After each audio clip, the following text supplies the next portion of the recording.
SLA, we dragged one of our members in, who is Virginia Mattingly, and she works at the Brandeis School of Law at the University of Louisville. As her official title is librarian. That's right. The unofficial title. The unofficial title, sorry. The unofficial title is librarian, and she works using social media and things of that nature to bring people and kind of keep the law school connected. She can tell you more because I am not entirely sure about everything she does. So that's what she's going to be talking about today. Thank you. All right, thank you. Well, thanks for having me. I appreciate it. This is really informal. I didn't bring a PowerPoint or a presentation or anything fancy like that. So just some talking points. So feel free to interject at any point. I don't really have a script, just some things I thought I'd cover. Maggie did ask me to focus on social media and how I use it in my work, and then so I thought I'd kind of like tell you my day-to-day activities, and then tell you about how you can use social media at this stage in your career. So as you said, I'm the librarian. That's a title I sort of gave myself because I found when I talk to anyone younger than like Gen X, they just assume I dealt with books all day. I rarely get to touch a book. I love it when I do, but I could never do like cataloging because I'd be constantly distracted, and so doing my job I'd probably be making a list of everything I wanted to read. So I don't do that. More of what I deal with is like I do a lot of content management. I'm on the member of the communications committee, and so I'm involved in that aspect of the law school. I manage most of our social media at the law school. And then I also use it, I'm a member of the Special Libraries Association, which I'm very grateful they've played a big role in my career. And so I use content management tools like WordPress and then other social media tools for that as well. And I'm very fortunate that my employer, U of L, the law school, allows me to spend time on the clock contributing to my professional development, which is great because it helps keep me, keeps my skills up to date and helps me involved. There's all sorts of benefits, networking, professional development, all sorts of things. So let's see, I came to this position, the way I sort of found myself, I kind of entered the world of library science sort of surreptitiously. I was working for a company called About.com, which was a large web portal, and I was telecommuting while living in Hawaii. It was a very depressed economic market, and so there weren't many jobs there, so I spent a lot of time hanging out at the coffee shop. And that's where I met a woman who was one of the original guys, and she's like, hey, we're recruiting, you should get on board. I was really new. I just set up my first email account. We used Gopher, like back when I was in college. So, but we had the internet, so I was really new to this. So it was a crash course, and it was a great opportunity because I was, 5,000 miles away from my family and home, and using the internet helped me stay connected. And so as a result, I started doing these things. I was called an internet content provider. That was my role. But what I would do was I would write articles, I would annotate books, I would create taxonomies, but I didn't know any of the language for this because I wasn't in library school at the time. And after my first year of doing that, I was home on a holiday visit, and my mother-in-law, who was enrolled at library school here, was working on one of her projects for a strategic planning course. And I had a business background, so she was like, oh, can you help me with this? And I started looking at her syllabus, and I was like, wow, this is fascinating. This looks really interesting. I had no idea that, library science included this at that time. So I loved what I was doing, but my job at About.com didn't pay the bills. So I was thinking of ways to, how can I make a career out of this? And so I enrolled in library school while I was out there. And I was a distance learning student, which was another way that really helped me boost my skills because I had to use a lot of chat boards and things like that, and learn different types of software and install, and so that helped me bring my skills up too. But anyway, back to what I'm doing now. When I was originally hired at the law school, I was hired as the computer services librarian, and my background there was more techie. I'd done like web server administration and web development. So when I came on, I did a lot of tech support. I managed the print servers, things like that. But as our IT department grew, that role of mine shrunk. So we went from having one IT person to now we have 3 full-time IT people. So I do less and less tech support. And the transition was initially difficult for me because it was technology that brought me into this field. And I kind of felt it being pulled away. And so I was looking for ways to stay involved. And the law school hadn't embraced social media at that time. And we just switched over. In the 6 or 7 years I've been there, we've been through like 3 major website overhauls. So we've used Plone, we've used a proprietary system, now we're on Drupal. So I've managed to get involved through SLA. I use WordPress, so that's helped me to sort of find my niche there. I was able to stay involved in the law school's technology through my web development experience. And then social media, the law school hadn't embraced that, so I just, we had a dean at the time who was really tech savvy, and he really appreciated the library. He recognized our skills. He knew that we had a skill set that he could put to his advantage. So he was like, set up a Twitter account for us. And at the time, there weren't many law schools tweeting. This was maybe four years ago. And to this day, very few of my colleagues or faculty members are aware that we have a Twitter account. But I'm using it in communicating with people in our external community. So I'm communicating with potential law students, also with legal scholars, other law schools, other law libraries. Whenever we have someone come and present like a faculty, I'll tweet a welcome message to them, and oftentimes those will be picked up and retweeted. Share information with the local bar associations. But I'm noticing more and more that our students, each class, is becoming, they're all digital born now, most of them, so they're coming on board. More of them have Twitter accounts and things like that.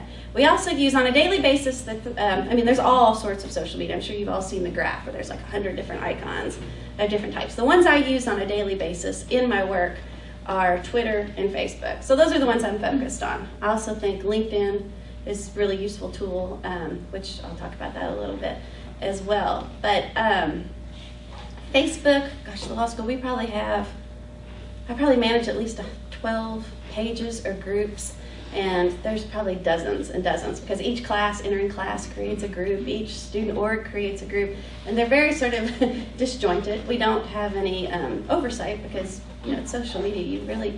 You can set guidelines and you can create best practices, but you can't control what other people do, as much as the university would like to have them all branded, in the same way.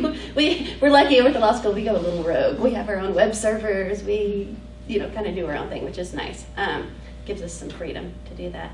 But anyway, the Facebook groups that are probably the most active are I'd say the alumni ones. So we have a lot of, when alumni are doing important things, we like to publicize them. We have presenters come.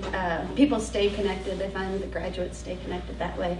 The library site doesn't get a lot of traffic. We mainly use it to post our pictures, although we do have a Flickr account.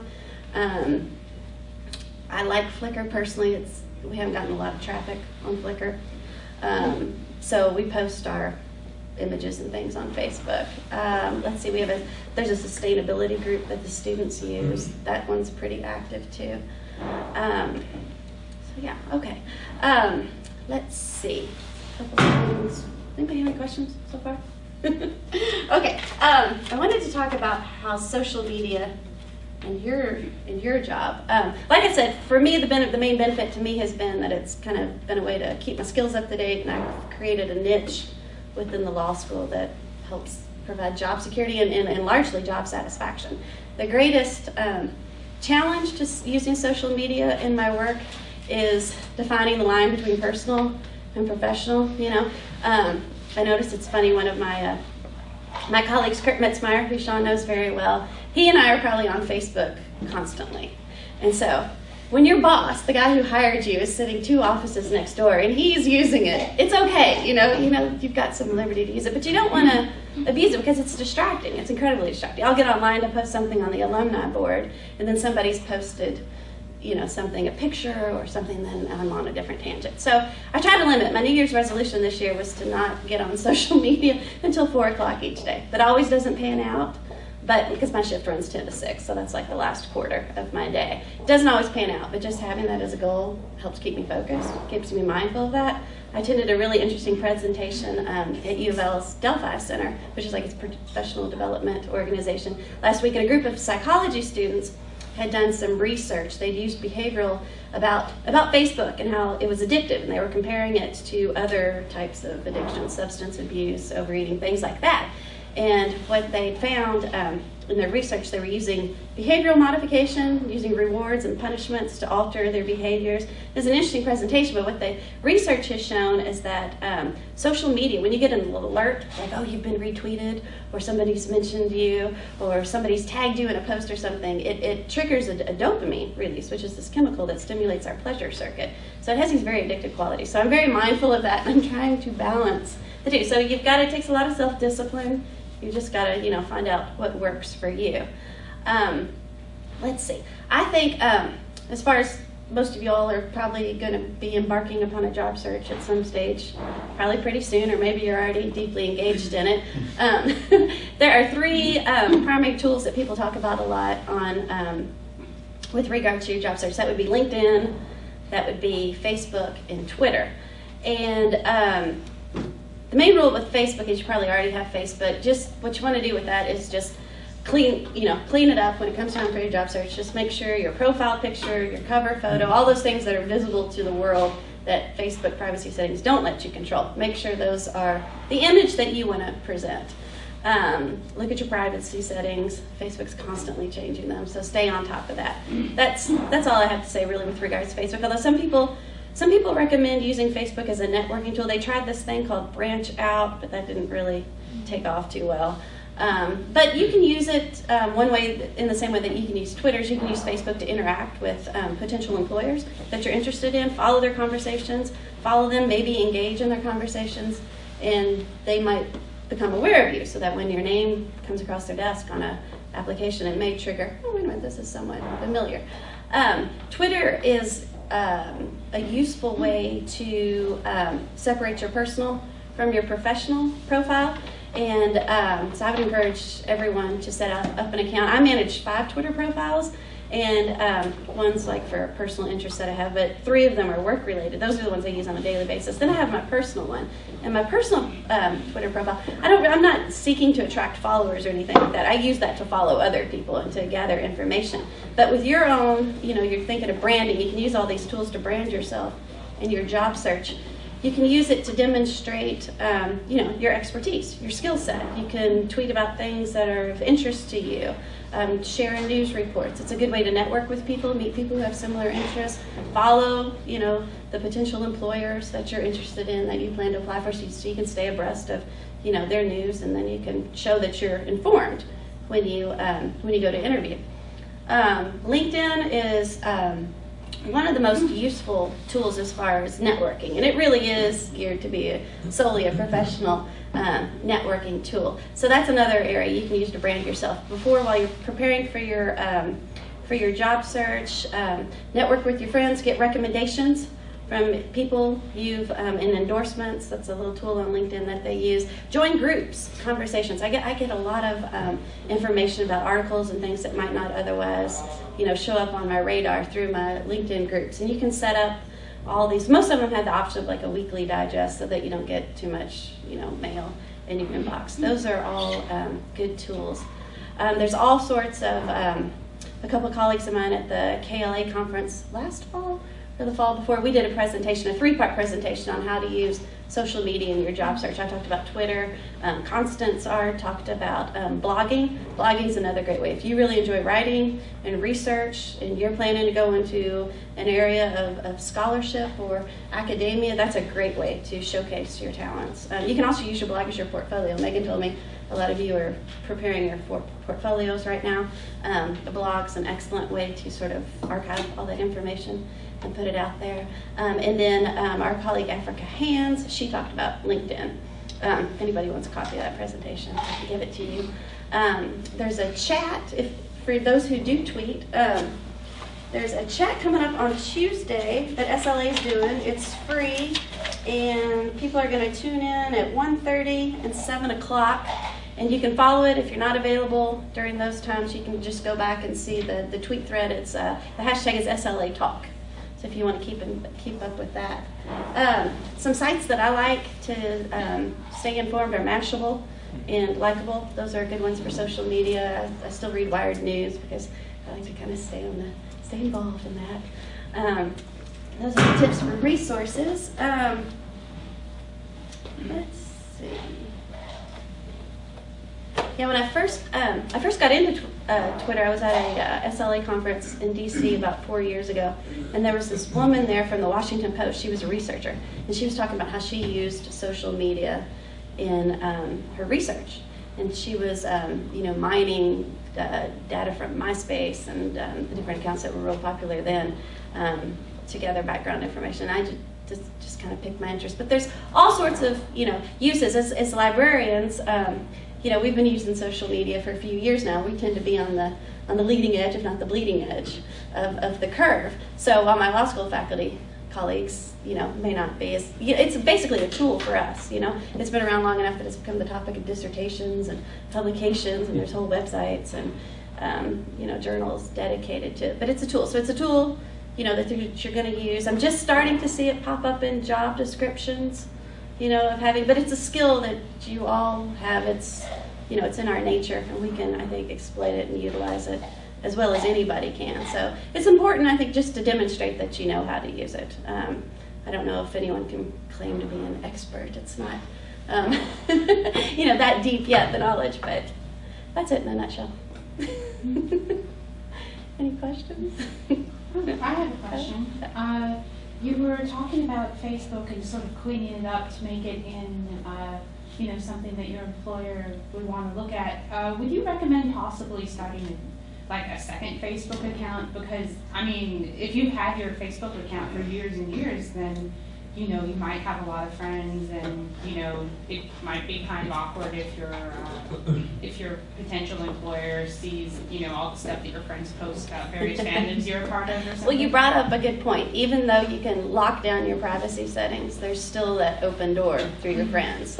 Because what if a potential employer knows a friend of yours who knows a friend? They can still kind of sneak in that way. So if you have anything, not anything bad, but just things. Well, I'm not saying that. Just if there's anything you don't want to project, you might just want to remove it. You can you can export your Facebook data really easily in settings, and you can download all that stuff, and then you could upload it later if you wanted to. But it'll save a link of your friends, your photos, and all of that stuff. And I do it every now and then, about once or twice a year. I'll just export everything. But there's a librarian at Christian College University. I think it's called Christian. Well, anyway, because of the nature of her work, she has two separate profiles. Mm-hmm. One that she uses, she manages the library page, and they're actually using, their Facebook page is pretty active. It's one of the more interesting ones, but they're using it a lot to communicate with their student body. But she has her own separate account for personal that she uses to communicate with friends and family. You can do that. That's an option. Mm-hmm. But keep in mind that there is no real foolproof. You're never going to be able to completely, lock down something entirely. But the things that you really can't control that are publicly available are your profile picture that you choose and your cover photo. If you just do a search, that's going to show up. So, make sure those are in good shape. Now, one thing I do, some people may call this self-sabotaging, but, and I do have some tendencies, but a lot of times I'll know if I'm saying I'm interviewing for a position and I'm not sure if it's a good cultural fit for me. It's one reason I chose this profession. I love that it's I may not be earning as much as I could in some other sector, but I have job satisfaction, and I love it. And I found I've had a few library jobs, and it turns out U of L is just a great fit for me culturally. But there have been a couple instances where I was applying for a company, and I didn't know if I would necessarily be a good fit for me. So I kind of left little trails, little breadcrumbs to let them know, like in the personality test. I checked escapism. If that's a problem, I probably don't want to work there. If you're too conservative or rigid, that's not going to be a good environment for me. Recently, in an interview, I tweeted something that alluded to my political stance. This was back during the election time.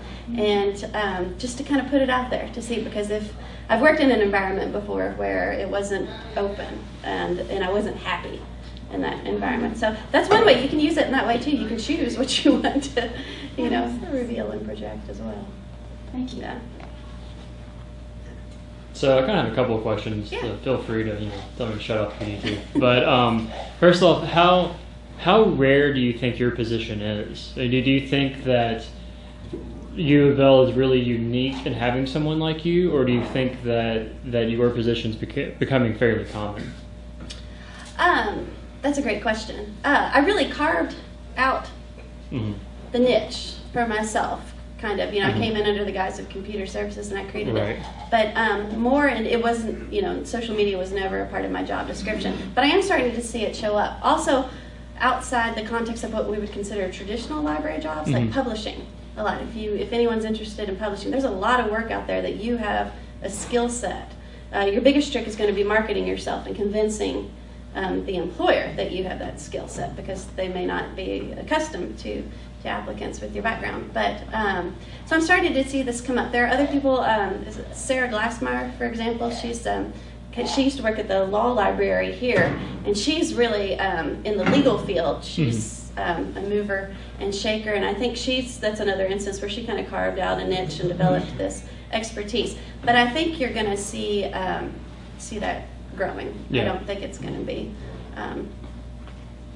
maybe as rare as it might be at this instance. So. And does the law school really track analytics through their social media outlets at all? And if you do, what do you use those for? I'm using Google Analytics to track the web stats on WordPress that I use for SLA, for the SLA's Kentucky chapter and for the legal division. We're not using anything formal at the law school. We're just kind of wrapping our mind around social media. I'm giving a presentation to our faculty and staff next month about it, and that'll be an introduction to many Cool. for the first time.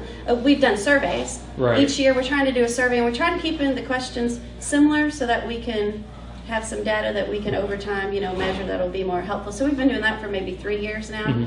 And we've seen, initially it was fun. When I first started 6 years ago, we were surveying people on, well, what operating system are you using? And then we found that Mac, was growing, and I think maybe 0.25% the last time we surveyed, a quarter of our student body was using Mac. But now we're starting to ask them questions about, are you using social media and that type of stuff. But Google Analytics is great. Yeah. I love it. We can track, I notice, especially with the legal division of SLA, our membership is international. So we have a feature we call a member profile that I'll publish bi-monthly. And I'll notice, for example, if the featured member's in Canada, then we have a lot more visitors, a lot more traffic come from Canada that month. Interesting. So we try to distribute it that way as well. Do you use any analytical tools that you like? Yeah, I use Google Analytics. I don't really do it professionally, but I've definitely used Google Analytics quite a bit before, and you can get a lot of information from it, and it's incredibly easy to set up. So yeah, what's nice is you can export it. Yeah. So then you can save it to a big worksheet and compare it yourself. Yeah. One thing I'm noticing, one feature I like of Google Analytics is you can track how many of your visitors are coming from mobile devices. And that's kind of a hot topic right now in libraries, creating websites that are compatible with different mobile devices, and also creating, that goes into territory of creating your own apps and things. And that's a skill that if anybody has an interest in, that's a hot area that you might want to develop. If you could show on your resume or in an interview that, hey, I created this really cool app for our library, I think that would go a long ways to demonstrate your interest and your aptitude. And that's becoming significantly easier now too, from what I can tell. It doesn't really take the coding experience that a lot of people think. There are a lot of software applications out there that lets you almost drag and drop and build an application like that. So I think it's something that people think is really daunting, and it's not anymore. Yeah, it's a big one. Any other questions? Are there any pieces of social media that you guys use on a daily basis that I didn't mention? Yeah, but you mentioned Mashable and the other Likeable. Do you find that using the different managers that let you go across several has made life easier, or is it just that they're not quite as all-inclusive as you'd like them to be? What do you mean, resources themselves? Yeah, Hootsuite will do Twitter and Facebook, but it won't include a blog or something like that. Do you think that... It depends what you need, geared towards your specific. Nice thing about WordPress, it includes lots of apps and widgets for all these things. You don't always need all that information, though, depending on what you want to do. I use Hootsuite to manage solely my Twitter profiles because I've got 5 of them, which is the max with a free account. And I love it. It works great. It fits all my needs for Hootsuite. I used to use Ping for personal, which would blast one status update to all your social networks, which is fine. Then I realized you're just saturating. From a marketing or branding perspective, you want to be careful you want to mix up your content. You don't want to just blast all your users with the same information, because you might have the same fans on Facebook that you have followers on Tweeters, and now they're being just inundated and overwhelmed. So you want to nuance it a little bit. Did that answer your question? Yes. Okay. All right. Yeah. No.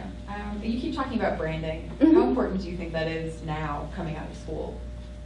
I think at this stage in your career, it's very important, definitely, because you're competing with people from all over, from all different backgrounds, all different environments, different sectors, and you want to find a way to differentiate yourself. One benefit, perk that comes from branding is that the law of attraction, like objects attract. So you'll meet other people who have similar interests or similar skill sets, and through them, networking results, even though maybe that wasn't your first intention. And you'll find that in this field, a lot of the jobs, you may find a job based on your skill set and your experience alone, but to find a job you really like and enjoy is probably going to come from somebody you met somehow, whether you knew them as a friend or a mentor or a professor that took an interest in you.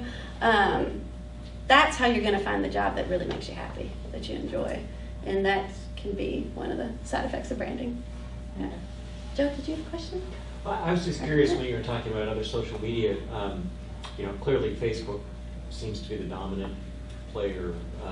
Did you look at, like, when Google Plus was touting its social media functions? Did you look at that, or do you see any future? I did. I have a Google Plus account. I think largely thanks to Stacey Greenwell. I have a lot of UK friends to thank for my involvement in social media. And the problem there just wasn't enough attraction. Not enough people got on board, And that's sort of reinforcing, I guess, in a way. I mean, where people make that decision, and then it doesn't catch on. But if it doesn't catch on, right? Because it kind of requires critical mass. Otherwise, because the benefit of these social media sites are that you're going to increase your exposure, you're going to network with all these people. So if the people aren't there, if they're not hanging out in your circle, then you're not going to find them.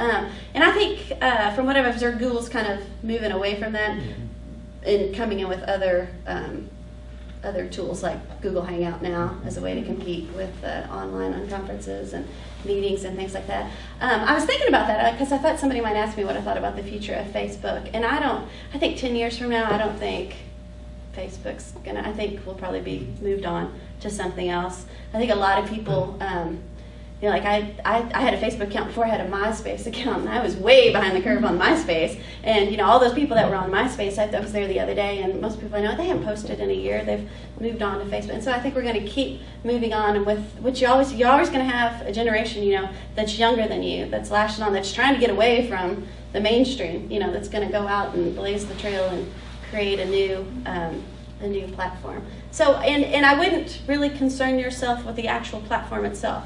Just focus on the skills that you're learning, because they're transferable to all these different tools and platforms. If you had a MySpace account, then you had a leg up when you went to create your Facebook account or a Friendster account or whatever it was. I think it also gets to that idea of oversaturation, because if you spread yourself thin across 5 or 6 different social networks, and you're trying to keep your content at least somewhat different in each of them, you suddenly now have to create a lot more content to spread out. So, yes. Yeah, and that's a time drain. You really have to manage your time and decide how much. It's one thing I love about Hootsuite is that I can schedule tweets. While I'm on vacation, I'm still working. That kind of thing. And you can do that with other tools as well. Did you? Mm-hmm. Well, I have to plug our popular elective in social media. A lot of people have taken that class, perhaps in this room, but it's offered almost every year. Great. Have you taken that course? No. No. No, Ning Yu teaches it. Okay. Has anybody in here taken that course? now. Okay. What topics have you all covered? We talk about privacy, ethics. The privacy is kind of the big one right now, just because people seem to be.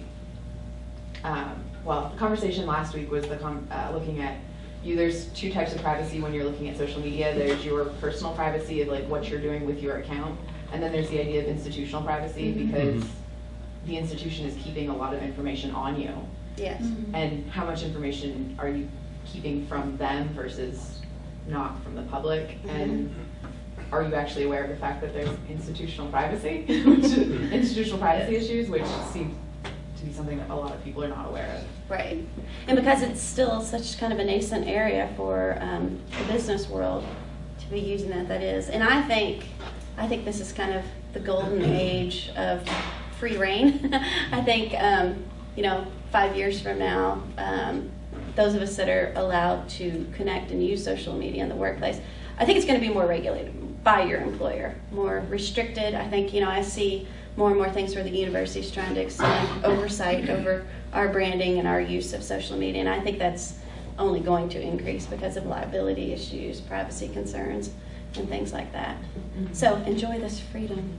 I think one thing that, sorry. No, you go ahead. Okay. I think one thing that librarians can really offer too is social network analysis, because with all the information theory that we tend to study, that has a direct application into network analysis and how people meet each other and how information flows between different people, different groups of people. There's actually, I'm in a Coursera class right now for social network analysis, and we're using Gephi, which is a free, or I think at least a portion of it's free, free social network analysis software, and it's really interesting. I would at least Google it if I How were. is that spelled? Gephi. There's another one that's called Node Excel that they teach in Yeah. that they teach in our social media class. We use that in social media also. That one for me was much more difficult. It was perhaps more powerful, but much more kind of math heavy and I think it's tech more heavy. comp sci related than Yeah, it is for yeah. librarians, the way Like an it SPSS. runs. Right. Yeah, we looked at Node Excel for that. Gephi is very visual, very graphic user interface based. Node Excel, from what I remember, was based purely out of Excel, right? It is. It's both. Spreadsheet. It turns into like an extra tab on your Excel spreadsheet Right. that you do. For me, it was just a little clunky, but then again, I don't spend my entire life in Excel, so Yeah. Yeah. What's the new Google tool, the new Google mapping tool? Everybody use that? And then I'm not sure. there's one also for Twitter called Map It, but Yeah.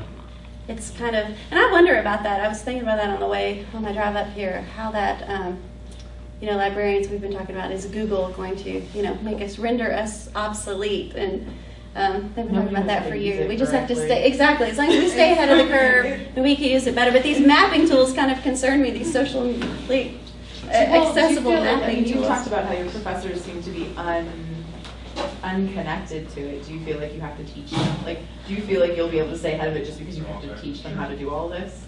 Yeah, having an audience, definitely. I mean- Yes. Like, I realized when I was doing tech support with the students, I realized that that job probably had a shelf life of maybe 5 years, and that was Right. about accurate because their skills were, Certain. their hardware skills were surpassing mine, and that was no longer going to be useful to them if I wasn't immersed in that on a daily basis. So, I'm always looking for mining a new network of patrons, I guess. Okay.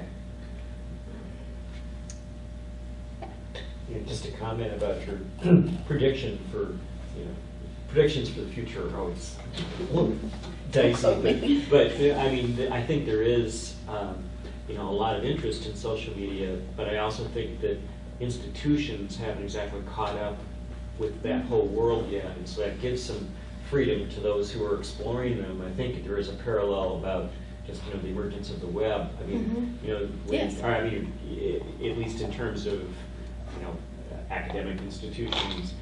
You alluded to Gopher, which of course I can relate to as well. But when UK, for instance, started, touting the idea that we should be on the web, it was like the Wild West. Every college, every department, every unit had their own unique presence. Some were good, some were horrible. Some were purchasing access. Or designs from outside vendors.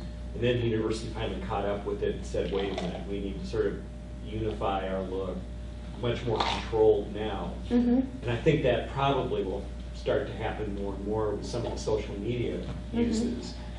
And that kind of brings me to the question that you mentioned about using data, and analytics and things like that. All institutions seem to be very driven right now about assessment, improving the Yes. value of things. Mhm. At some point, do you think that there'll be more pressure on people like you in positions like that to demonstrate the value Yes. that these activities, Yes. in measurable ways? And how do you Definitely, think that yeah. will be? Yeah. How do you think you'll get a handle on that? Well, for example, I kind of foresee at some point, I'm going to have to, as our funds for professional development, like we used to have a grant program at U of L that's, eroding and things, I'm going to have to do more to justify my involvement in SLA and my role. So I kind of took the initiative to create monthly reports when we have our board meetings. I'll bring statistics and stuff and show them. I'm kind of laying the groundwork so that someday when my employer comes and says, hey, what are you spending all your time doing, and how does this demonstrate any value I can? You talked about user assessment. You're seeing that's kind of a new role that's emerging, especially in the academic world. And those are some really interesting job descriptions. I think U of L just did a search for a assessment and user experience and assessment. Is that usually Yeah. the combination? I think. And I think right now they're talking about monitoring literacy and circulation and things, but I think they'll start using social media as well, starting to analyze that and include that. So yes, definitely, I think that's going to become increasingly more important. So knowing how to use those analytical tools that he mentioned and you talked to earlier will be an advantage. Definitely. So what do you think, Joe, after social media? What do you think the next? I mean, they're talking about MOOCs and stuff, and I mean, from there, course creation. If I could see into the future, I would have retired a long time ago. Right. That's true. I mean, Facebook was really my idea. I said, yeah. No, I mean, it's really hard, to look ahead and know what, and not just, what's technologically possible, but what will actually capture, the attention and the excitement. Google experience that is not easy just to drop in with your own product and compete, in that environment. But I do think, Facebook seems like it's getting almost kind of top heavy in terms of, maybe not having the same appeal to the demographics that they might be hoping to gain. But There has been a lot of discontent, especially concerning privacy features. right, on the Facebook. I'm privacy wondering- issues and the advertising and the, Yes. I think that, when something gets that big, Mhm. it starts to become the establishment in Right, a way exactly. that doesn't Yes, appeal I think to Facebook the, is definitely the type of at that entrepreneurial stage. activity that it seemed to foster. Mhm. And then there's talk now, maybe it's actually been implemented, of fan pages like entertainers or maybe a school or something like that, where to ensure that their posts pop up on all of their followers' news feeds, they'll actually have to pay to promote the post. So I do think that those types of moves from Facebook are going to hurt them, and it's going to drive people into creating something that's different. Right.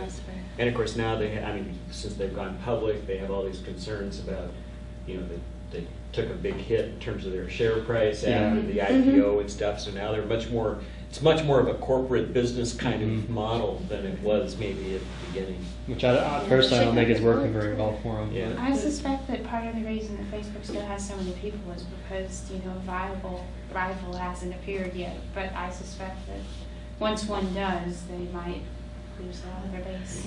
Yeah, in certain markets like Japan, they've got their own sort of social media alternative, and Germany and different regions. So Facebook had been growing by branching out internationally after it saturated the North American market, and then now it's branching out toward I think the demographics have shifted toward an older scale where it used to be a younger scale in that area as well. Does anybody in here use Blackboard? Yes. Okay. We all This do. this came up as a concern that was brought to my attention on that Facebook addiction presentation that I went to. Well, Blackboard is planning to, in its next iteration, to incorporate your social media tools so that you can Mhm. pull all your Facebook and Twitter and all these profiles into Blackboard so that your teachers can reach you in all these other spaces as well. And the students that were giving this presentation were not happy. They were content with interacting on a personal level with their instructors, their research found, but they didn't want school to find its way into their personal sphere. I So I work think quite there'll a- be a backlash for that. I work quite a bit with Blackboard, and they've sidelined that, but they've now created their own thing within the Blackboard environment called Spaces, Okay. which is essentially a social networking profile, and you can connect to other students in your courses or even outside of your courses. So they Without having to be like Facebook friends or something. Right. I can see how that would It's happen. not connected to Facebook, at least not directly, but it's a social networking alternative inside of Blackboard. And, just speaking from the perspective of someone who's old and taught for a long time, and there is, I think, some concern about the blending of all the, of personal and professional and school, and, where,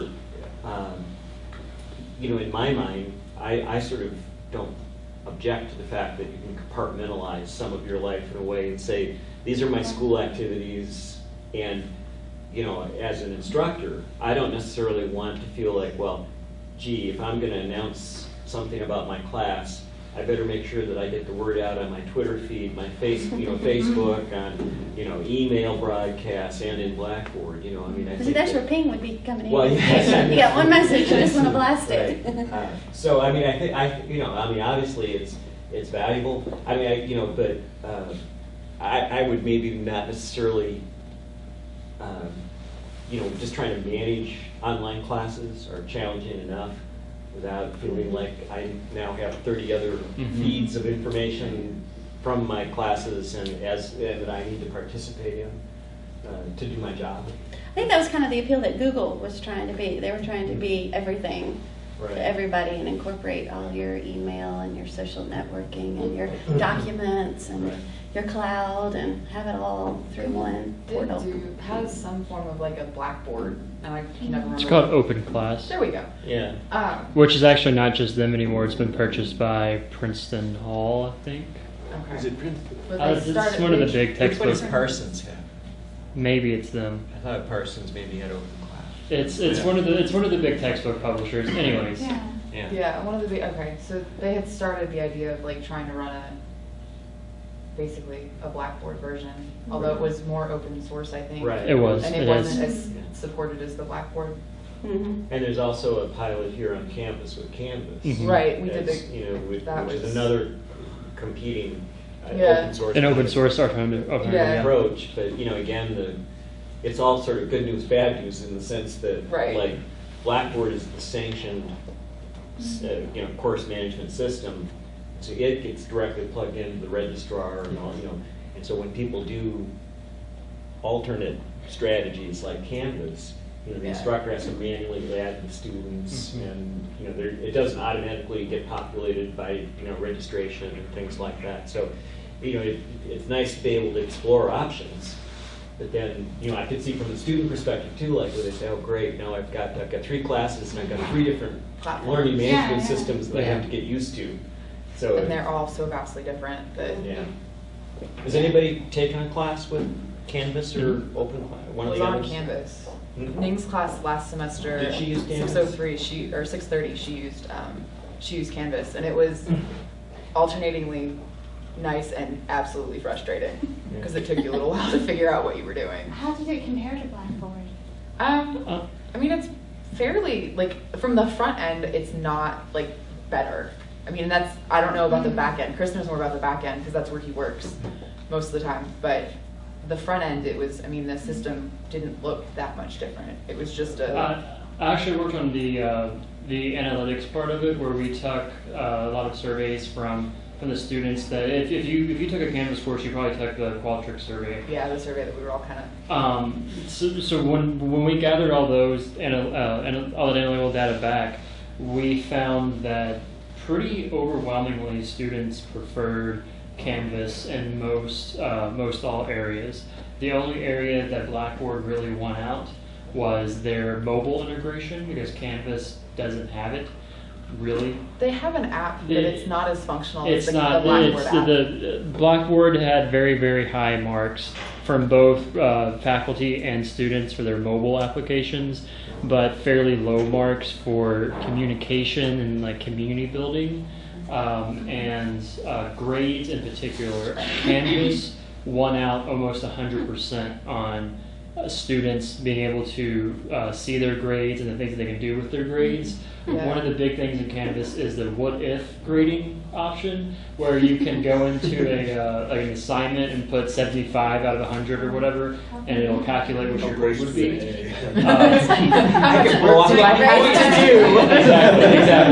Which Blackboard's actually now putting into their next update because it's so popular. Yeah. One of our online viewers, Jenny, mentioned she preferred Canvas to any other of the learning management systems she's used. And she's used all three. What was the third one? The Google Open class. Open class. Or open course. So nobody Open uses course, yeah, whatever it is, 'cause she's- WebCT anymore? We don't know. No. We haven't She's- used that yeah, one. she's been in all three pilots. She says she's also used Discovery. Oh, okay. I don't know about Is this that one. something UK is considering a new vendor as a whole, or do you all I think have they're always some considering it. autonomy? We won't be adopting Canvas as far as I'm aware. There are a lot of issues with using an open source option as opposed to an enterprise option like Blackboard. Mhm. So Yeah, at the law basically- school, we essentially have three systems, which, renders none of them. We have the two legal database providers, content providers, Westlaw, which has Twin, Yeah. which is their internal system, Right. Yeah. and then Lexis uses Blackboard, and then we have an intranet that the students never use.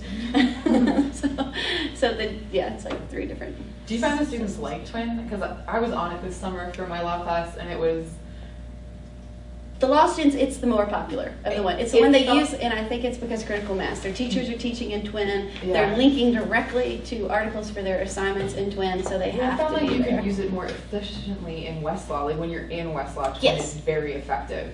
Right, outside if of you leave Westlaw. Westlaw, Twin's a mess. Yeah, I wouldn't know why it would have any benefit outside of. Yeah, I mean, well, if you Outside of do that. research in Lexis and you're Mhm. trying to do like an assignment, like the assignments in Twin, Okay. it's not a lot of fun. There's not like it's easier to Yes, do the no, they jumping. don't play so well together. They just it's a lot easier to do it that way. So are you taking a legal research class? Is Yeah, I that took the what you legal were research saying? class this Okay. summer, and so that was he had us in Westlaw's Twin because as he was it's one of the guys up at Northern, up at Chase? yeah. I Mm-hmm. think so. Whiteman, probably? Yeah, Mike Whiteman, that would be yeah. the name. Yeah. He said this is what the law students are using, so you might as well see what Mhm. they're going to be Yes, expecting yeah. because these are the Mhm. people. It's a you very interact with. expensive, very proprietary program if you get Yeah. a chance to use it. It's really cool, and Westlaw Next seems to be far more functional than Westlaw was. I like the interface much more. Yeah, the interface is far more Much user cleaner. intuitive. Yes, more white space. Your results aren't. Yeah. I think with Westlaw, the results are color coded and hyperlinked, and it's messy. It was like they went shaded, crazy. Yeah, They're like, oh, we can do this. We should. Right, No. exactly. Yes. No, that's not It's like how Web that works. 1.1, where everything flashed. But yeah. So okay. Well, how about some pens if anybody needs a highlighter? All right. So that's everything. Thank you very much. Thanks for having me. Thanks, everybody. Thanks,